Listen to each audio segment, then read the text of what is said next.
Hello ladies and gentlemen, I am Casey Stutzman and welcome to this month's whiteboard workout for February of 2014. So we have a strength-based workout where we're going to layer in some stability. So some of these strength exercises have a high stability demand where we're going to be using tools that create an unstable or unstable environment in order to increase the challenge of the exercises in a different way. So we're going to do a 5-exercise complex. Now as far as volume goes, I'm going to leave this up to you. You can go, I usually recommend 3 to 4 rounds of the complex with enough rest in between. So anywhere between 1 and 2 minutes, depending on the person or the group that you're going to be working with. So we're going to start off our complex and we're going to use the Swiss ball, we're going to use the TRX suspension trainer, and we're going to use a med ball. So equipment wise, pretty low. 2 exercises on the Swiss ball, 2 on the suspension trainer, and then just 1 on the med ball. So let's start off on the Swiss ball. We are going to do a bridge position Swiss ball leg curl. So we'll start with our heels on top of the ball, upper back and head are going to be in contact with the ground. We're going to bridge the hips up off the ground, and all you're going to do is curl the heels in towards the glutes and extend out. Now arms can be extended out to the side. I like to keep palms up to promote good posture instead of palms down. Or if they want more challenge and a little bit more unstable environment, we can bring the hands together and take those up overhead. Those we're going to do 12 to 20.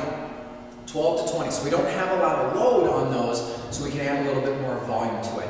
After that, we're going to go over to the TRX suspension trainer and we're going to go into an overhead squat. So depending on how tall you are or your clients or the length of your arms, you can either go mid-length or fully lengthened for this particular exercise. I like to put the hands in the foot cradles instead of the handles and trying to keep the fingers open. We want to be open through the fingers, long through the arms, and then strong through the posterior chain. So I'm going to start facing the anchor point. I want to make sure that my hands are on top of my shoulders and my hips are on top of my feet, so I'm in a nice vertical line. I'm going to pull the straps back and not lean back to create tension on the straps. I'm also trying to keep my ribs closed and be careful of that excessive extension to the spine that can happen when we're trying to get those arms back.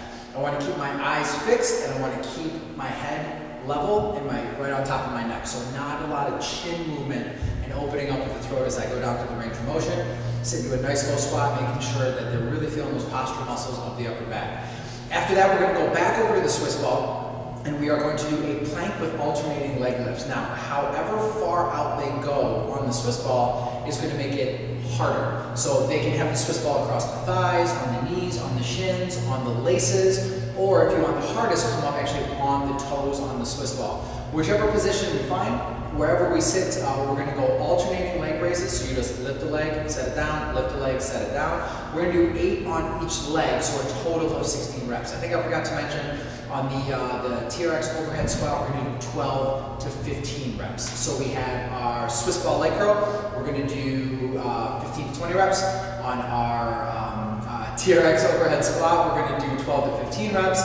And then we're going to do 8 reps each leg for a total of 16 reps on the plank with the leg lift. After that, we're going to go back over the TRX suspension trainer and we're going to do a power pull. So this one I want fully shortened. And if I'm starting on my left arm, I'm going to line my left shoulder up to the anchor point. So I'm going to be a little off center. I want my feet shoulder width or maybe even a titch wider.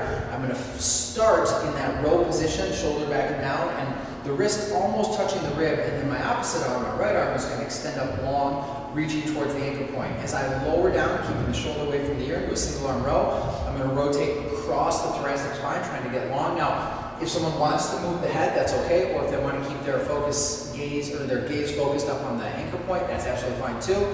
If I'm going to move my head and open, I just want to make sure that the neck is not bending to the side and it's just pivoting right on top of the head as it should. We're going to do 8 reps on each arm. This is meant to be a very slow, controlled movement, so they don't want to rush through it, and make sure that they keep plank, keep good alignment as they go through that range of motion and aren't excessively bending backwards.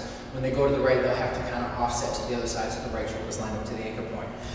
And then we're going to finish with a cross-body med ball chop with a forward lunge.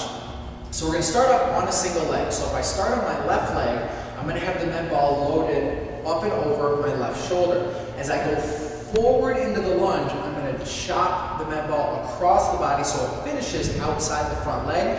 I'm going to hold that bottom position for 1 to 2 seconds, and then I'm going to drive back up, pushing off the front leg back into that top position. If you want to start to increase the level of challenge on this exercise, have them rapidly decelerate and go down nice and quick, hold at the bottom 1 to 2 seconds, and then get a nice rapid push as they drive up. We're going to do 8 on each side. So there you have it, 5 exercises. We're going to go through it 3 to 4 times in my recommendation, but again, I'll leave the volume up to you with about a minute or 2 rest in between. So thank you so much for joining me. If you want access to the INSIDERS Whiteboard Workout, those come out every month too. We go a little bit more in depth, plus you get some videos. You can kind of see the exercises so we can do some more complex workouts and some more complex exercises. Plus, you get invited to what's called the why behind the workout. It's an interactive hangout on Google+, where we actually get to have a discussion and talk about the behind the scenes, the programming, sets, reps, exercise selection, and all that fun stuff. Plus, you get to answer or submit and ask questions on the workout or anything you want for that matter. So head over to CaseyStutzman.com and click Join the League of Extraordinary Trainers to get that bad boy every month. Thank you so much for joining me, and I look forward to seeing you next time.